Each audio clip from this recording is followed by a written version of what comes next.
बिस्मिल्लाहिर्रहमानिर्रहीम, अस्सलाम वालेकुम। पाकिस्तान टुडे के साथ मैं हूं मंसूर आजम काजी। नाज़रीन, पाकिस्तान FATF की ग्रे लिस्ट में बरकरार है और इस बार पाकिस्तान को जून तक की मोहलत दी गई है। सदर FATF डॉक्टर मार्कस प्लेयर का कहना है कि पाकिस्तान की कारकर्दगी ब्लैक लिस्ट में ले जाने वाली नहीं है। पाकिस्तान के लिए अहम है कि वो मज़ीद कारकर्दगी दिखाए। FATF का कहना है कि पाकिस्तान अप्रैल के इजलास में ज़ेरे गौर नहीं आएगा, मज़ीद कारकर्दगी जून में देखी जाएगी। पाकिस्तान ने 27 में से 24 अहदाफ पर अमल दरामद करके दिखाया है। पाकिस्तान का 3 अहदाफ पर अमल ना होने के बराबर रहा। पाकिस्तान मॉनिटरिंग में रहेगा। FATF के नए कवानीन साबका के मुकाबले में ज़्यादा मुश्किल हैं। आलमी अदारा वर्चुअल असासाजात की पड़ताल भी शुरू कर रहा है। कुछ ममालिक के लिए नए स्टैंडर्ड्स को अपनाना चैलेंजेस हैं। मेरी ख्वाहिश है कि पाकिस्तान अहदाफ पर जल्दी अमल दरामद करे। सदर FATF। इस तमाम तर सूरत हाल पे हम बात करेंगे अपने आज के प्रोग्राम में। और मुझे आज ज्वाइन किया सरदार फ़हीम ने, माहिर माशियात है, पॉलिसी एडवाइज़र है नेशनल सिक्योरिटी में। मेरे साथ हैं जवाद माजिद साहब, सीनियर बैंकर हैं, माहिर माशियात हैं, और हसन असलम शाद, बैनुल-अक़वामी माहिर कानून है। थैंक यू वेरी मच जी, I am very grateful for your time. Jawad Majid साहब, आपसे मैं ज़रा बात का आगाज़ करता हूँ। पिछले साल हम लोग जब इस पे बात कर रहे थे तो आपने कहा था कि पाकिस्तान अभी ग्रे लिस्ट से नहीं निकलेगा, पाकिस्तान कंटिन्यू रहेगा ग्रे लिस्ट के अंदर। और आज मेरे ख्याल में 2021 के अंदर वही सिचुएशन है। पहले कहा जा रहा था, अभी इस जो हेयरिंग हुई थी इसमें कहा जा रहा था शायद 3 महीने बाद दोबारा पाकिस्तान का हो, लेकिन वो भी उन्होंने क्लियर कर दिया कि 6 महीने बाद जून के अंदर फिर रिव्यू होगा। क्या कहेंगे जी इस पे? ये इनके देखें 3 प्लेनरीज होती हैं। एक होती है फरवरी में, फिर जून में, फिर अक्टूबर में। तो जून में तो इन्होंने वैसे भी हमें रिकंसिडरेशन में डालना था, बट एक दफा फिर वही चीज रिपीट हो रही है जो तकरीबन 1 साल से हम बात कर रहे हैं कि हर प्लेनरी में ये जब जाते हैं तो हमारे ऊपर वही एक इनका टिपिकल एक दबाव होता है, एक प्रेशर होता है, और वो कह रहे हैं कि जी आप पार्शली कंप्लायंट हैं और सब्सटेंशियल आपने प्रोग्रेस दिखाई है, बट इवेंचुअली आपको और कंप्लायंट और स्ट्रिक्ट एक्शंस लेने पड़ेंगे। तो लास्ट अक्टूबर में भी फ्रैंकली स्पीकिंग मुझे तो कोई उम्मीद नहीं थी कि एक ग्रे लिस्ट से हम वाइट में जाएंगे, बट अभी 21 के बाद अब हम 24 पे कंप्लायंट हो गए, अब 3 पीछे रह गए हैं। अब ये 3 पीछे जो है उनकी कोई नौयत इस किस्म की है कि उसकी कंप्लायंस जिस तरीके से वो लोग जा रहे हैं और जो उनका एक अपना मेयार है, वो फ्रैंकली स्पीकिंग एक टोटली डिफरेंट तनाजर में वो पाकिस्तान को परखते हैं। जिस तरह बाकी मुल्कों के ऊपर उनके स्टैंडर्ड्स हैं यहाँ पे टोटली डिफरेंट है। हमाद अजहर को भी आप सुने तो उन्होंने भी यही कहा है कि जी we are trying our level best, but to get to your specific और इस लेवल की स्क्रूटनी पे चलने के लिए we need some more time. ठीक। तो अब वो 3 अहदाफ जो हैं उसका हम फर्दर डिटेल्स में जाएंगे तो मेरा जाती ख्याल ये है कि I think it might take इस दफा भी मैं कोई इतना पुरुमीद नहीं हूँ, क्योंकि टेक्निकल इशूज तो अपनी जगह, बट जो इसका पॉलिटिकल पहलू है वो एक टोटली डिफरेंट टेंडेंसी है। अच्छा सरदार फ़हीम, मुझे एक चीज बताएं, पाकिस्तान ने बहुत इंप्रूव किया है ऑपरेशनल मैटर्स के अंदर। We have lived up to the expectation, the requirements of FATF, लेकिन पाकिस्तान को दोबारा 6 महीने के वो एक डू मोर पॉलिसी आपको याद होगी पाकिस्तान पे की जाती थी। Is this a do more policy? और वो जो पॉइंट्स हैं उनके ऊपर भी अभी बाद में बात करते हैं। पाकिस्तान को मजीद क्या कुछ करना चाहिए? एक तो ये हम काम कंप्लाई कर रहे हैं, what more than that is required? जी मंसूर, बहुत शुक्रिया आपने ये पॉइंट रेज़ किया और इस अपॉर्चुनिटी का। देखिए, बात बड़ी सिंपल सी है कि वो जो एक FATF है वो पूरी दुनिया में लागू हो रहा है। वो इस तरह नहीं है कि सिर्फ पाकिस्तान पे हो रहा है। FATF जो है अभी एज वी स्पीक वो आयरलैंड को भी देख रहे हैं, वो दूसरे मुल्कों को भी देख रहे होते हैं कि उनको वॉच लिस्ट पे डालते हैं, कि उनको हटा देते हैं। उसमें एक पूरा एक मैकेनिज़्म होता है। इसमें 3-4 पहलू हैं जो बहुत ज़रूरी हैं हमारे लिए असेस करने। नंबर 1, आपने बिल्कुल सही कहा कि ऑपरेशनली पाकिस्तान ने बहुत कुछ किया है, लेकिन इधर हम ज़रा पॉज करें कि हमने अनफॉर्चुनेटली बहुत लेट काम शुरू किया था इस पर। ये 2000 मुझे याद पड़ता है 8-9 से ये काम चल रहा था, तो हमें पिछले 1-1.5 साल के अंदर ही हमें याद आया कि जी हमने इन चीज़ों को भी ख्याल रखना है। हैविंग सेड दैट, हमें ये चीज़ का भी बड़ा ख्याल रखना पड़ता है कि आप चाहे जितना भी काम अच्छा कर लें, आप जो भी कर लें, एक जो डिप्लोमेटिक एलिमेंट होता है ना, उसको हम साइड लाइन नहीं कर सकते। मैं उसको एक्सप्लेन करता हूँ कि आपका क्या ख्याल है कि हमारा क्या ख्याल है कि क्या दुनिया को ये नहीं पता कि FATF में इस वक्त ऐसे मुल्क मौजूद हैं वाइट लिस्ट में कि अगर आप उनका ज़रा सा एनालिसिस करें तो वो ना सिर्फ मनी लॉन्ड्रिंग कर रहे हैं, टेररिस्ट फाइनेंसिंग कर रहे हैं और साथ उल्टा और इनकरेज कर रहे हैं कि उनके मुल्क में आगे और ही एक्टिविटीज़ यहाँ से जनरेट हों, India being one of them. So they are in the white list, ठीक है जी। एक ही मुल्क है जो ब्लैक लिस्ट में, वो है ईरान, और नॉर्थ कोरिया की जुरिस्डिक्शन FATF की नहीं है वहाँ पे। सो हमने साइन की हुई है ये एग्रीमेंट्स। पहली बात हमें याद करें कि अगर हमने एग्रीमेंट साइन की, we have to live up to them operationally, और मैं साथ साथ कहूँगा डिप्लोमेटिकली। इंडिया जो है इस वक्त फ्रैंकली स्पीकिंग पूरे APG के साथ, सारे ग्रुप, सारे मेंबर्स के साथ कॉन्स्टेंट इंगेज रहता है कि आपने पाकिस्तान को ये करना, फलाना ये करना, हमारी मार्केट में से ये ले लें, हम आपसे और इम्पोर्ट कर लेंगे। हमें ये चीज़ें अब ज़रा थोड़ी सी क्लिक होनी शुरू हुई कि यार हम अपने इकॉनमी को क्यों नहीं यूज़ कर रहे। एक टर्म है जो मैं इस्तेमाल करता हूँ कि वेपनाइज योर इम्पोर्ट्स। आप अपने इम्पोर्ट्स को इस्तेमाल करें अपने वोट्स गेन करने के लिए। इसी तरीके से काम होता है। आई मीन जहाँ हमें 13 वोट चाहिए, हम 13 वोट लेना कोई मुश्किल काम है, लेकिन हम उस पर फंसे हुए। हम ऑपरेशन चीज़ों में ज़रूर फोकस करें, बहुत अच्छी बात है, लेकिन हमें वॉर फुटिंग बेसिस पे हमें अपने डिप्लोमेटिक फ्रंट पे जाने की ज़रूरत है कि हम वहाँ पे जाके लोगों को कन्विंस करें और अपनी इकोनॉमी को इस्तेमाल करें। बिल्कुल ठीक है, बिल्कुल ठीक है। हसन, मैं आपकी तरफ आता हूँ। 2018 में हम लैंड हुए थे FATF के अंदर। 2.5 साल हो गए। हुकूमत FATF हर दफ़ा कहती है कि पाकिस्तान बड़ा काम कर रहा है, पाकिस्तान ने बड़ी इंप्रूवमेंट की है, लेकिन रियलिटी ये है कि आज भी हम ग्रे लिस्ट में, और जिस तरह जवाद माजिद साहब कह रहे थे, जिस तरह सरदार फहीम कह रहे हैं, और जो एक ओवरऑल भी जो व्यू है कि हम अगले 6 से 1 साल तक मे बी मोर हम ग्रे लिस्ट में ही रहेंगे। क्यों रहेंगे सर? जी Mansoor, thank you very much, बहुत शुक्रिया आपका। देखिए मंसूर, इसमें कुछ बातें जो है ना मैं आपको एक्सप्लेन कर दूं। पहली बात तो ये कि ये पाकिस्तान में एक परसेप्शन है कि FATF जो है वो एक पोलिटिसाइज्ड बॉडी है, और पाकिस्तान का FATF की ग्रे लिस्ट में आने के पीछे इंडिया का बहुत बड़ा हाथ था। इसमें कोई शक की बात नहीं है। You know, it is very politicized, there is no doubt about that. लेकिन इसमें जो सबसे बड़ा फेलियर है वो हमारी अपनी जो स्टेट है उसका फेलियर है, क्योंकि जून 2018 में हम लोग FATF की ग्रे लिस्ट में आए थे, और ये 2001 से या बल्कि उससे भी पहले ये 2 बड़ी important United nation security council की रेजोल्यूशन थी 1267 और 1373, जिनकी वजह से जो पूरा एक जाविया था दुनिया का वो बदल गया था, और टेररिज्म जो था वो इंटरनेशनल रेडार के अंदर आ गया था।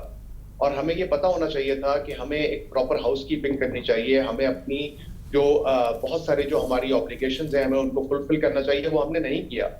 और जब हम जून 2018 में लैंड हुए लिस्ट के ऊपर, तो उस वक्त सीरियसनेस जो थी हमने शो ही नहीं की। हमें ये समझ नहीं आया कि ये क्या हुआ।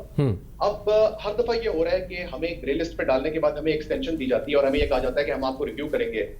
2 चीजें हो रही हैं, एक तो वो आपको पैट ऑन द बैक करते हैं ताकि आपको इनकरेज करें, और दूसरा वो आपको फिर ये भी बता देते हैं दबे लफ्जों में कि you need to do more. अब ये जो डू मोर है ये बहुत इंपॉर्टेंट है, क्योंकि अब परसों भी जो हुआ है, जो हमें एक्सटेंशन दी है, उसमें उन्होंने अब हमारे हमाद अजहर साहब कह रहे हैं कि जी 90% हमने कंप्लायंस कर ली है। ठीक है, I am not too sure about that and I will tell you why. क्योंकि जो 10% रहता है करना, that in my view could be the 90% of the work that we have to do. Absolutely. इसमें जो सबसे मेन चीज है ना मंसूर, वो है please don't forget it is terrorism financing. बिल्कुल ठीक कह रहे। SC resolution 1267 1373. Unfortunately हमें ये ऑपरेशनलाइज करना आ ही नहीं रहा, और this is it's और अच्छा एक और जो एक अजीब चीज है वो ये है कि हम सेलिब्रेट करते हैं विक्ट्री को not going in the FATF blacklist, but this is the wrong approach we have. ठीक बिल्कुल ठीक है। जवाद साहब, ये 2-3 चीजें हैं, अब जरा इसके हम थोड़ी निटी ग्रिटीज के अंदर चलते हैं। इनके जो पाकिस्तान को जो एक्शन प्लान उन्होंने दिया है, SKG 27 में से 24 पे कंप्लाई हो गया, 3 लेफ्ट हैं, 3 मेजर इश्यूज हैं। जरा पॉइंट बाय पॉइंट मैं चाहूंगा इसके ऊपर हम बात करें। एक है IO 9, जिसमें वो कहते हैं जी इमीडिएट आउटकम हमें चाहिए, इन्वेस्टिगेट करें उसको, प्रोसिक्यूशन करें, पनिशमेंट दें, जिसके ऊपर हमारी CTDs बहुत काम कर रही हैं। इसका पॉइंट F, जिसके अंदर कहा गया है, जिसमें पाकिस्तान ने बताया कि हमने 300+ कन्विक्शंस की हैं। UNDP मतलब यूनाइटेड नेशंस की जो डिजिग्नेटेड पर्संस हैं, जिनमें हाफिज सईद हो या जैश मोहम्मद वगैरह हो, वो कहते हैं कि जी इनको और इनके एसोसिएट्स को बिल्कुल पाकिस्तान की स्टेट बिल्कुल इनका क्लोजर करे चीज़ों का, मतलब इनकी जो इनकम्स हैं that should be zero freezed. इन्होंने अगर रोटी भी खानी हो तो वो तक मांग कर स्टेट से पूछ कर खाएं, this is something which they are expecting. उधर वेस्टर्न वर्ल्ड के लिए शायद ये बड़ा एप्लीकेबल हो, लेकिन do you really think that's applicable, ये हो सकता है यहां पर? मैं ये कह रहा हूँ कि जिस तरह आप कह रहे हैं ये इतना सिंपल नहीं है, और it is not about Jaish Mohammad और हाफिज सईद और अ फ्यू नेम्स। उनकी जो लिस्ट है उसमें कुछ 1373 किस्म के 1300 प्लस इन्होंने एंटिटीज को लिखा हुआ है और इंडिविजुअल्स को लिखा हुआ है। और जो उनकी डिमांड है कि आप ना सिर्फ इसका एक टेररिस्ट रिस्क फाइनेंसिंग फ्रेमवर्क बनाएं, उसके बाद आप पिनल एक्शन लें, ना सिर्फ आपकी फेडरल एजेंसीज दिन लें, बल्कि आपने प्रोविंशियल लेवल पे जाना है। प्रोविंशियल लेवल पे जाके आपकी जो लॉ एनफोर्सिंग एजेंसीज हैं उनका और जो कोर्ट्स का है उनका क्या दायरा इख्तियार होगा। उसके बाद जब वो कोर्ट्स उनको सजा देती हैं, हर कोर्ट की अपनी जुरिडिक्शन है, court does not take care about के एफएटीएफ क्या कर रहे हैं, उन्होंने तो कानून के मुताबिक फैसला देना है। तो उन फैसलों के ऊपर भी एतराज है कि अगर 3 साल का दे दिया तो 10 साल क्यों नहीं हुआ। इसके बाद आप ये कहते हैं कि जी इनके जितने भी एफिलिएटेड लोग हैं उनके ऊपर आपने नजर रखनी है, फिर आप कहते हैं कि इनके रिसोर्सेज जो है वो आपने चोक करने हैं। अब आप सोचें कि ये कोई छोटा सा एक आइलैंड तो नहीं है, केमन आइलैंड, या कोई एक छोटा सा मुल्क, ये 22 करोड़ अवाम का मुल्क है, इतना डाइवर्सिफाइड यहाँ का माशरा। और ये टेररिज्म की बात जिस तरह मैं फ्रैंकली स्पीकिंग पाकिस्तान ने बहुत बड़ी कॉस्ट अदा की है इसकी। We have actually been fighting wars on this soil for the last 35 years. How can West or the member states of FATF who were actually sponsoring the Jihad Afghanistan and all those things, they cannot just one day come and say कि जी आपने 6 साल में या 5 साल में या 1 साल में सब कुछ ठीक कर देना है। So hats off to our people at the helm of affairs and our those entities who are working really hard on this. But coming back, ये 1273 के उनकी मंशा के मुताबिक उनके हिसाब से 100% कंप्लायंस कभी भी नहीं होगी। साइमल्टेनियसली इसी फोरम पे जब इंडिया के बारे में सवाल किया जाता है कि इंडिया में भी तो टेररिस्ट फाइनेंसिंग कर रहे हैं, इंडिया में भी तो ये सारी चीजें चल रही हैं, तो वो कहते हैं कि नहीं हम तो एक ओवरऑल 360 डिग्रीज एनालिसिस करते हैं, हम एक इंसिडेंस को या एक पर्टिकुलर चीज को लेके नहीं जा सकते। तो ये दोहरा म्यार है। और इसके अंदर हमारा जहां तक कसूर है वो यहाँ तक जरूर है कि मेरा नहीं ख्याल आज भी हम इकोनॉमिकली उस सूरत हाल में हैं कि हम इंडिया का जो ग्लोबल एक प्रेशर है, ये 37 ममालिक हुई है ना, फाइनेंशियल हब्स हैं, so India enjoys a great उसका एक बहुत बड़ा क्लाउड है, उनके इंटीग्रेटेड इंटरेस्ट हैं। और हम क्या कर रहे हैं, हम आईएफ से भी मार खा रहे हैं, हम बेकारी हैं, हम आज भी हर डोनर एजेंसी के रहमो करम पे बैठे हुए हैं। तो ये वो ममालिक, इट्स अ ग्लोबल माफिया। ठीक है, आगे जाके हम इसको भी बात कर सकते हैं कि क्या वजूहात हैं कि हम और किस तरीके से निकलेंगे हम इससे। बिल्कुल ठीक है। रीजनिंग फ्रैंकली स्पीकिंग हमने इंक्लूसिव अपनी एक अप्रोच देखनी है। हम जब तक आईएमएफ के प्रोग्राम्स पे, जब तक हम अपने फंडामेंटल्स ठीक नहीं करते, which will take time. बिल्कुल। So ये प्रेशर है जो आईएमएफ और ये सारे इदारे आपके ऊपर कहीं ना कहीं से आपको स्क्रू करते हैं और हम उस दलदल में फंसते जा रहे हैं। बिल्कुल ठीक। तो फ्रैंकली स्पीकिंग ब्लैक लिस्ट तो नहीं होगा, बट व्हाइट लिस्ट भी। और आपने ये भी देखना है कि इस वक्त अमेरिका में एक चेंज आ गई है, ठीक है ना। तो उसमें मैं बिल्कुल आता हूं जवाद साहब, उसमें मैं बिल्कुल आता हूं। फहीम साहब, मुझे थोड़ा सा एक चीज बताइएगा, जिस तरह भी ये बात हो रही है, उन्होंने कहा है कि जी यूएनडीपी दोबारा कहते हैं जी assets should be freezed, liquidate करें उनको और उनको राइटफुल जगहों पर प्लेस किया जाए। उसके साथ टीएफसी की अगर जब ये लोग बात करते हैं टारगेटेड फाइनेंशियल सैंक्शंस, उसके ऊपर ये सारी चीजें, एक हम बात कर रहे हैं पाकिस्तान की, इट्स नॉट अमेरिका। हमारी जो लॉ है, हमारा जो कानून है, हमारी जो पॉलिसीज हैं, वो बड़ी फर्क हैं, वो वेस्टर्न वर्ल्ड जैसी नहीं है। हम लोगों के लिए अगर कोई बंदा चंदा दे देता है, उसको 5 साल के लिए सजा देना, अदालतें इसमें बहुत बड़ा सवालिया निशान हो जाता है कि एक बंदे ने चंदा दिया है तो आप उसको 5 साल की सजा दे रहे हैं, और कुजा ये लोग कहते हैं कि 20, 30, 40 साल की सजा दी जाए। ये डू यू रियली थिंक कि ये एप्लीकेबल हो सकता है पाकिस्तान के अंदर? और अगर नहीं हो सकता तो इसका फिर रिजल्ट क्या होगा? बड़ा मुश्किल सवाल आपने पूछे। देखें, एप्लीकेबल जो होता है ना इंटरनेशनल लॉ, वो एक आपको उसको इन टैंडम लेके चलना होता है। अब अगर आपको कोई कहता है 100 करें, फिर कहता है 200 करें, फिर 1000 करें, अगर आप ख़ुद अपने नेगोशिएशंस को ठीक नहीं रखेंगे, अगर मैं अपनी मिसाल देता हूँ, मैं अगर किसी सिनेरियो में जाता हूँ और मैं कोशिश भी नहीं कर रहा कि मैं अपनी केस को ठीक तरह से प्रेजेंट करूँ, तो दूसरा तो सिर पे चढ़ जाएगा, पार्डन माय लैंग्वेज, ठीक है। तो you cannot allow that to happen. Pakistan is a force to be reckoned with. Pakistan एक जियोसेंट्रिक इसमें जियोपॉलिटिक्स जियो इकोनॉमिक्स का एक सेंट्रल मुल्क है. इस तरह नहीं होता कि हमने अपने आप को पहले ही शूट डाउन कर देते हैं कि यार हमें तो कुछ समझ नहीं आ रही. ठीक है, अगर वो कोई कानून कह रहे हैं, आपने जाकर उनको कन्विंस करना है कि आप अपना कानून इस हद तक अपने पास रखें, इस हद तक ये एप्लीकेबल है और हम आपसे ज़्यादा काम कर चुके हैं. बात ये होती है कि वी आर टेरेबल सेल्समैन. हम अब बहुत बुरी तरह से जाके अपने आप को प्रेजेंट करते हैं. तो अब इंडिया जो है, अब हमने कितने एक दफ़ा इंडिया का केस टेकअप किया है कि यार लेट्स बी वेरी स्पेसिफिक, ये सारा इसके पीछे जो स्पीयर हेड है वो इंडिया है. वो हर के पास जाके लॉबी करता है, वो हर एक को अपनी मार्केट्स ऑफर करता है, हर एक को जाके झूठ बोलता है. वो जाके डिसइंफो लैब क्या चीज़ थी हम भूल गए. अब हम काउंटर केस कब डेवलप करेंगे, हम कब जाके वो एक होता है ना, अब जाके निगोशिएट करें with your elbows on the table. ये क्या जाके बिल्कुल डर डर के आ जाते हैं. और कई दफ़ा सुना है मैंने कि कई दफ़ा मीटिंग्स में हम सीरियस होते ही नहीं थे या शायद एब्सेंट भी होते थे. अब देखें, बात बड़ी सिंपल है, हर एक चीज़ का एक सोल्यूशन होता है. अगर वो कहते हैं कि आपने इसको इस हद तक प्रोसिक्यूट करना है, इस हद तक लेके जाना है, you have to convince them. You have to convince them कि जी आप या तो रीजनेबल बात करें या हम FATF छोड़ रहे हैं. बिल्कुल ठीक है, बिल्कुल ठीक है. ये कोई इतनी कोई आउटरेजस मैंने बात नहीं की है कि FATF को छोड़ दें. बहुत सारे मुल्क है जो FATF में नहीं है, बट अपने हाउस को इन ऑर्डर रखना economically, socially, politically and in security terms वो करना ज़रूरी है.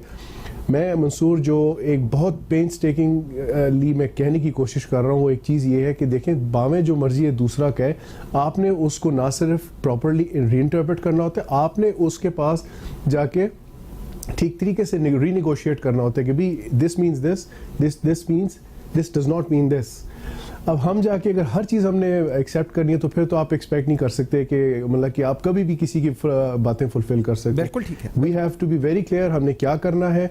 And to be honest, there were many things that were absolutely out of control. बिल्कुल ठीक है. व्यूअर्स, एक छोटी सी ब्रेक लेते हैं यहाँ पर, और जब ब्रेक से वापस आते हैं तो ये जो लीगल सिस्टम के ऊपर वालिया निशान आए हैं FATF की तरफ से, एक वो चीज़ें हैं जो हमारी एजेंसीज, जो हुकूमत, जो रियासत पाकिस्तान कर रही हैं, और बहुत सारी चीज़ें वो हैं जो आपका लॉ मेकिंग वाला सिचुएशन है, जो हमारे अदालतों के काम है, उस पर क्या हो सकता है या उस पर क्या होना चाहिए, इस पर जवाब लेंगे हसन असलम शाह से एक छोटी सी ब्रेक के बाद. मेरे साथ रहिएगा.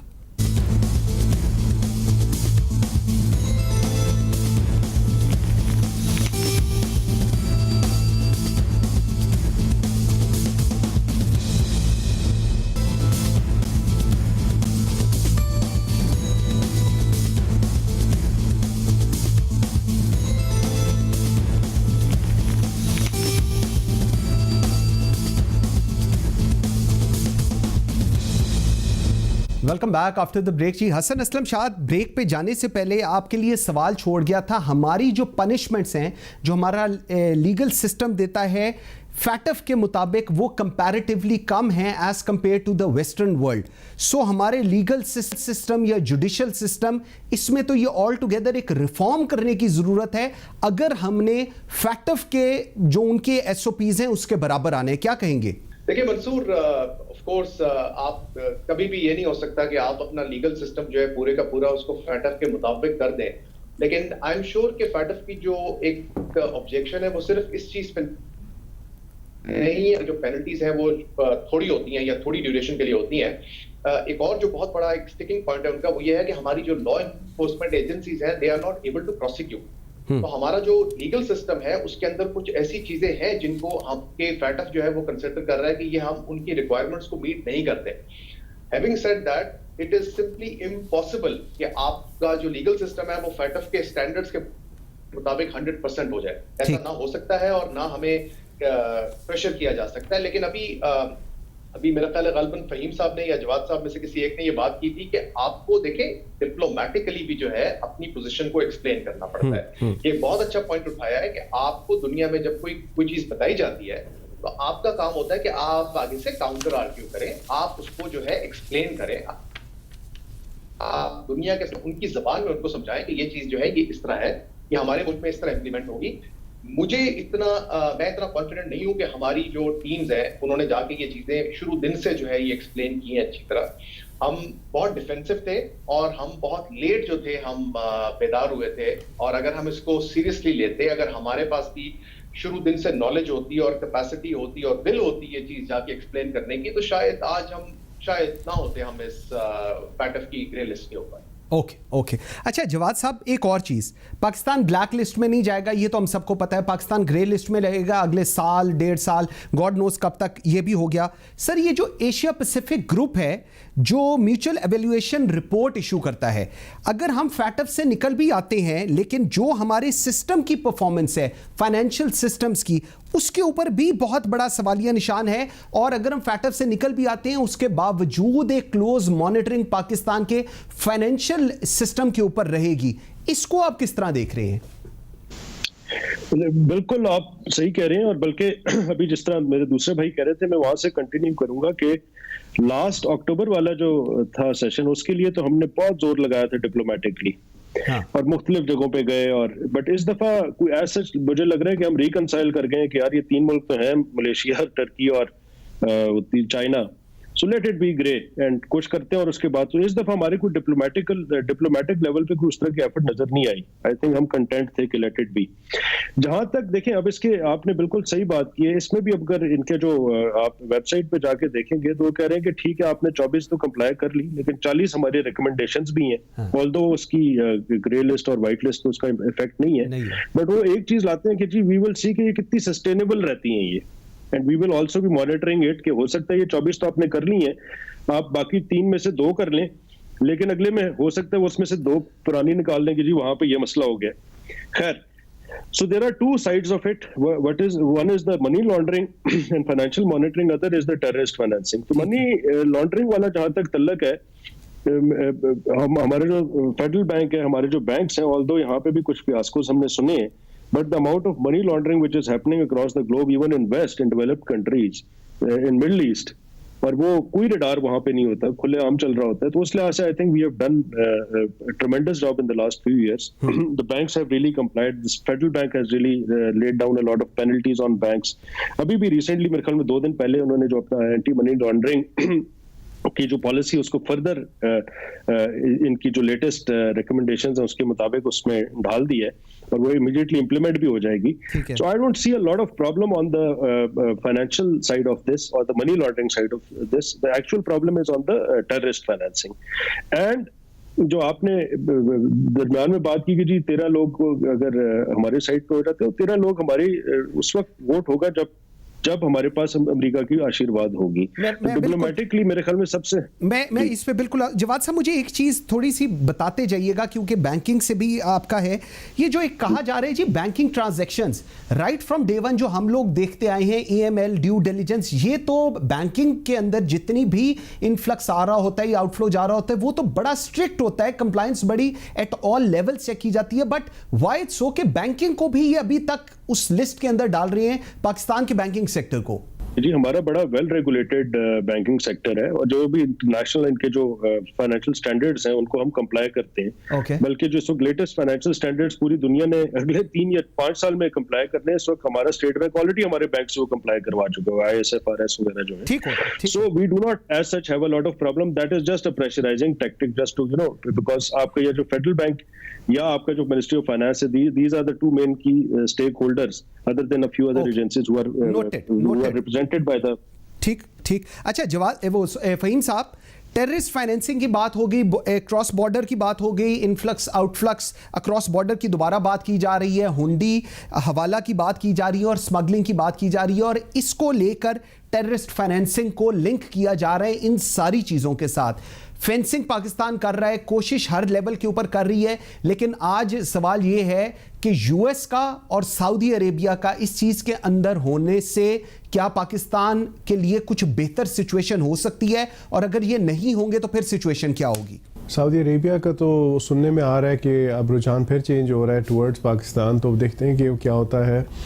अमेरिका का भी जो है आप देख सकते हैं कि वो कोशिश कर रहे हैं काफ़ी फ्रंट्स पे अपनी पुरानी डील्स को रिवाइव करें, ये वो अब वंस अगेन हैव टू सी कि बाइडन एडमिनिस्ट्रेशन क्या करते हैं।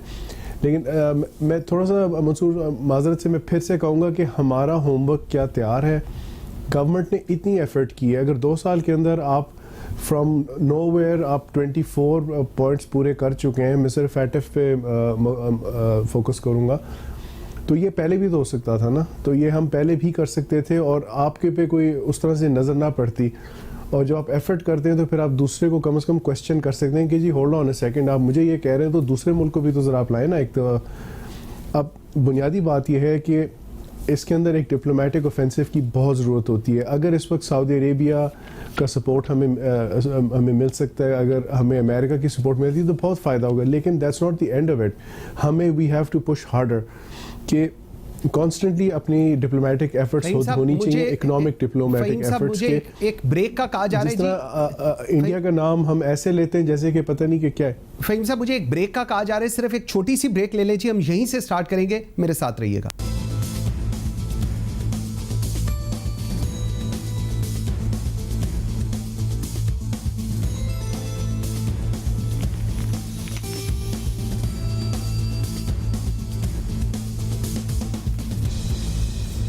Welcome back after the break. जी सरदार फहीम, प्लीज अपना कमेंट जी कंक्लूड कीजिएगा। जी मैं ये कह रहा था कि अगर आप सऊदी अरेबिया और अमेरिका की हमें सपोर्ट आई थी, ज़ाहिर बात है बहुत अच्छी बात है, लेकिन उनके हमें ज़रा थोड़ा सा अपने आप को ज़रा रिविज़िट करना है कि भाई हम अपने डिप्लोमेटिक फ्रंट पे पहले कितनी एफर्ट कर रहे थे, आगे कल कितनी करेंगे। देखें FATF वगैरह जो भी हैं, दे आर इंटरनेशनल लॉज जिनको क्या कहते हैं सब पे लागू होते हैं। और अगर एक आपका अपना हाउस इन ऑर्डर हो या अगर आपने थोड़ी प्लानिंग की हुई हो तो ये चीज़ें ज़्यादा आसानी से हैंडल हो जाती हैं। मैं नहीं कह रहा कि ये कोई बहुत आसान है, मैं सिर्फ कह रहा हूँ कि अगर हमारी प्लानिंग थोड़ी हो, थोड़ा सा हमने आगे प्रोजेक्ट किया हुआ हो और हम सही तरीके से अपनी आउटरीच करें, जो सारे मेंबर्स हैं जो आपके ख़िलाफ़ वोट करते हैं, सच्ची बात ये मैं देखना चाहता हूँ वो लिस्ट जिन्होंने हमारे खिलाफ वोट किया है। एब्सोल्युटली। और फिर उनको आप ऑफर्स दे सकते हैं, उनको आप सॉल्यूशंस की तरफ काम करना शुरू करें। ये ऑपरेशनल चीज़ पे सिर्फ फोकस करना बहुत एक हद तक ठीक है, लेकिन हमें अपने इस डिप्लोमेटिक ऑफेंसिव पे और अपनी जो है ना we have to weaponise our imports. ठीक हो गया। और अपने हमें इस चीज़ को मैक्सिमाइज करना है, इसी से रिजल्ट निकलेगा। हसन, आपकी तरफ मैं आता हूँ। हिंदुस्तान और अमेरिका ने हमें प्लेस किया इस सारी सिचुएशन में। हम कहते हैं हम विक्टिम हैं, हमारे जो मॉनिटरिंग टीम है उसके अंदर इंडियंस हैं। ये हम विक्टिम वाला कार्ड कब तक खेलते रहेंगे और इससे बाहर कौन निकालेगा हमें? हम लोगों की खुद क्या इसके अंदर रिस्पॉन्सिबिलिटी होनी चाहिए? How to get out of this whole situation which on daily basis is making Pakistan into a bad state? देखिए मंसूर, पहली बात, we were targeted unfairly by India, इसमें कोई शक की बात नहीं है। There are no two opinions about this. India was gunning for our head for the longest time. India को अपॉर्चून मौका उस वक्त मिला when we were firmly placed in the Chinese camp and they were moving closer to the American camp. So I think the battle lines were drawn as far as geo strategy is concerned. हमें पता था कि उन्होंने किया है, लेकिन मेरी सिर्फ ये इल्तिजा है कि अगर हम इंडिया करने की बजाय अगर हम उनको रिस्पॉन्ड करने की तरफ तवज्जो देते तो शायद आज हम ग्रे लिस्ट के अंदर ना होते, क्योंकि we wasted a lot of precious time which we could have used to get out of the grey list. ठीक। अच्छा, अब जहां तक इस बात का ताल्लुक है कि ये विक्टिम मेंटालिटी किस तरह बदलेगी, इसका मेरे पास कोई जवाब नहीं है मंसूर। ये हमारा एक इंडिया सेंट्रिक एक लेंस है जिसको हमें बदलना पड़ेगा। इसका मतलब ये नहीं है कि हम जो है अपने नॉन नेगोशिएबल चीजें उनके ऊपर हम नेगोशिएट कर दें या हम गिव अप कर दें, नथिंग ऑफ दैट सॉर्ट। लेकिन हमें ये रियलाइज करना पड़ेगा कि दुनिया जो है वो एक ग्लोबल विलेज है। इसके अंदर जो रूल्स हैं वो अगर बना दिए गए हैं और अगर हमारे ऊपर इम्पोज कर दिए गए हैं, tough, we have to get out of it. It's our battle, we have to fight it out. और अगर हम विक्टिम मेंटालिटी अपनी जो है ये बढ़ाते रहेंगे उसकी वजह से फिर जो है हम अपने आप को खुद शिकस्त देंगे। हमें दुनिया को हमें शिकस्त देने की जरूरत नहीं पड़ेगी। और ये दूसरी बात ये है कि मैं क्विकली अपना कमेंट खत्म कर देता हूँ। जहां तक इस बात का ताल्लुक है कि इंडिया का रोल रहा है डिसइंफो लैब के अंदर, जो कि अभी EU डिसइंफो लैब की रिपोर्ट है उसके अंदर भी आया है, ये सब चीजें जो है इंडिया की जो एक बैड फेथ है, उनकी जो गिल्ट है उसको एस्टैब्लिश करती हैं। लेकिन इसको हमें इंडिपेंडेंटली देखना चाहिए from Pakistan FATF grey listing, क्योंकि अगर हम फैटफ के अंदर ये कहेंगे कि इंडिया को फैटफ में जो है ग्रे लिस्ट के अंदर आना चाहिए, तो ये एक इंटरनेशनल कम्युनिटी के अंदर एक ऐसा इंप्रेशन पड़ेगा कि हम अपने ऊपर से जो है ब्लेम उसको डिफ्लेक्ट कर रहे हैं। तो हमें जो है ये दोनों चीजें जो है इनको म्यूचुअली एक्सक्लूसिवली देखना चाहिए मेरे ख्याल में। ठीक। अपने आप को जो है मजबूत करें, हम इस लिस्ट से खुद निकलें और उसके बाद जो हमने बाकी चीजें करनी है वो आगे जाके हम। बिल्कुल ठीक है। जवाद साहब, ये जो एक पॉइंट है कि जी पाकिस्तान अपना केस फैटफ के सामने या दुनिया के सामने सही तरह प्रेजेंट नहीं कर सक रहा। अभी डिस्इंफो लैब की बात हुई है, ये चीज़ें बिल्कुल पॉपअप होती हैं, for the time being I, उसको हमने लेकर गए, लेकिन पाकिस्तान प्लीड नहीं करता प्रॉपरली। इसको कैसे देखा जाए, इसको कैसे एड्रेस किया जाए? इसके लिए मेरे एक ही वर्ड है मेरे पास कि we are an ad hoc approach हर चीज में है हमारी। यहाँ पे भी एडहॉक बेसिस पे हम चल रहे हैं। जब वो चीज आएगी तो उसको हम एकदम पैनिक करेंगे या ओवर रिएक्ट करेंगे, एकदम इंटरनेशनली भागना शुरू कर देंगे या कहेंगे कि अगले 3 से 6 महीने में हम ये सारा कुछ कर लेंगे। ऐसे नहीं होता। देखें, अगेन इंटायरिटी में अगर देखें तो मैं हसन की बात से भी एग्री करता हूँ कि ये हमें एक लॉन्ग टर्म सस्टेनेबल एक अप्रोच एज अ कंट्री बनानी पड़ेगी। और अब वक्त ऐसा आ गया है कि हमारे पास टाइम उतना नहीं रहा, हमारे पास वो लग्जरी ऑफ टाइम अब नहीं है।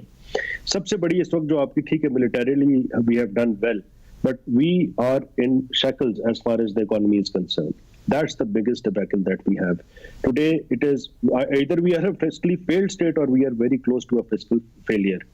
आपका आज देखें, आपको FATF से दबाया जाएगा, आपको IMF के प्रोग्राम से दबाया जाएगा, आपको वर्ल्ड बैंक दबाएगा, आपको US सैंक्शंस दबाएंगी। वो नहीं होगा तो UN का अंदर कोई ना कोई चक्कर बन जाएगा। वजह यह है कि आपकी इनके ऊपर इतनी ज्यादा डिपेंडेंस है। जिस दिन ये हुकूमत आई थी आपका डेट टू GDP 71% था, आज 88% पे चला गया। ये अगर 3 साल और इसी तरीके से चलता रहा तो आपका 100% आपका जो डेट टू GDP उससे भी ऊपर चला जाएगा। तो इस सूरत हाल में आप क्या करेंगे? अपने टैंकों के अंदर तेल भी IMF के पैसों से डालेंगे, तो आपकी क्या सवर्निटी है? वो आपको इसी तरीके से आप पुश करेंगे, आपके सारे बटन्स दबाएंगे। वजह यह है कि आपने कुछ मुश्किल फैसले लेने हैं, जो कि हमने एक इंक्लूसिव इकोनॉमिक अप्रोच बनानी है। Let's stop being a client state, let's stop playing and look outwards always towards waste America या सऊदी अरेबिया या चाइना।